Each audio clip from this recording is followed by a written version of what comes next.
Assalamualaikum warahmatullahi wabarakatuh. Alhamdulillahirrabbilalamin. Wa bi nasta'in wala nur tanyawatin.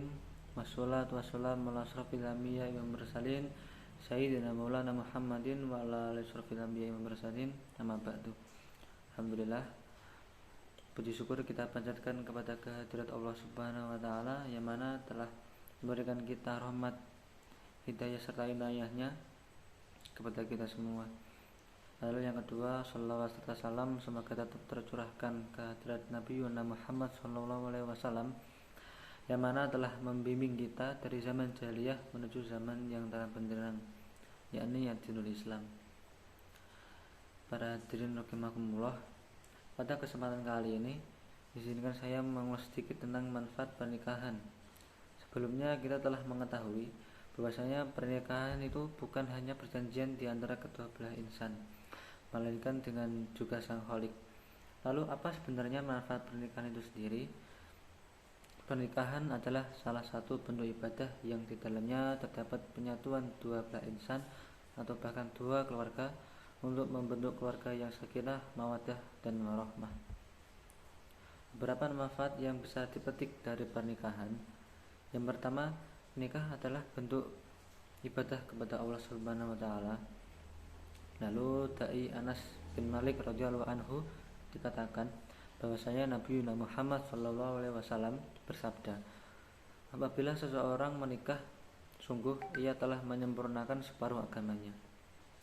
Lalu hendaklah ia bertakwa kepada Allah atas pengaruh yang lain. Hadis riwayat Baihaqi. Lalu yang kedua, manfaat yang kedua adalah menghalalkan hubungan dua belah insan. Pernikahan adalah proses kehidupan yang mengubah suatu hal yang sebelumnya haram menjadi suatu hal yang halal. Pernikahan pun ditujukan untuk meneruskan keturunan yang tidak harus berada di bawah perjanjian suci pernikahan. Lalu manfaat yang ketiga dari pernikahan adalah membuat hati menjadi lebih tentram. Allah Subhanahu wa taala berfirman, dan di antara tanda-tanda kebesarannya ialah Dia menciptakan pasangan-pasangan untukmu dari jenismu sendiri, agar kamu cenderung dan merasa tentram kepadanya. Dan Dia menjadikan di antaramu rasa kasih dan sayang. Sungguh pada yang sedemikian itu terdapat tanda-tanda kebesaran Allah bagi mereka yang berpikir. Surat Ar-Rum ayat 31. Lalu manfaat yang selanjutnya adalah bahwa pernikahan membuka pintu-pintu rezeki. Allah berfirman, dan nikahlah orang-orang yang masih membujang di antara kamu, dan juga orang-orang yang layak menikah dari hamba-hamba sahayamu, yang laki-laki dan perempuan, jika mereka miskin. Maka Allah akan memberi kemampuan kepada mereka dengan karunia-Nya, dan Allah Maha luas pemberiannya, Maha mengetahui. Dari sini kita tahu bahwasanya menunda pernikahan hanya karena masalah uang adalah hal yang tidak dibenarkan, karena Allah secara jelas akan menjamin rezeki bagi mereka yang memutuskan untuk menikah. Dalam tradisi kita, nikah seolah-olah menjadi suatu hal yang mahal karena membebankan diri untuk melakukan resepsi besar-besaran. Padahal dari semua itu gengsilah yang rasanya menjadi suatu hal yang memberatkan. Manfaat selanjutnya adalah bahwa nikah merupakan fase kehidupan baru untuk menjadi manusia yang lebih dewasa.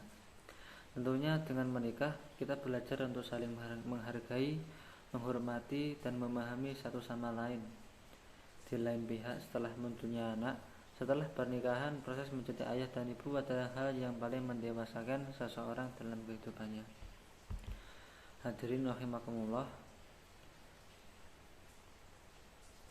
demikian sedikit tentang manfaat pernikahan. Kiranya bagi kita yang telah siap lahir dan batin dapat menyegerakan ibadah penyempurna agama tersebut. Akhir kata, semoga sedikit ilmu yang telah saya sampaikan dapat bermanfaat. Apabila ada kurang lebihnya saya mohon maaf. Wassalamualaikum warahmatullahi wabarakatuh.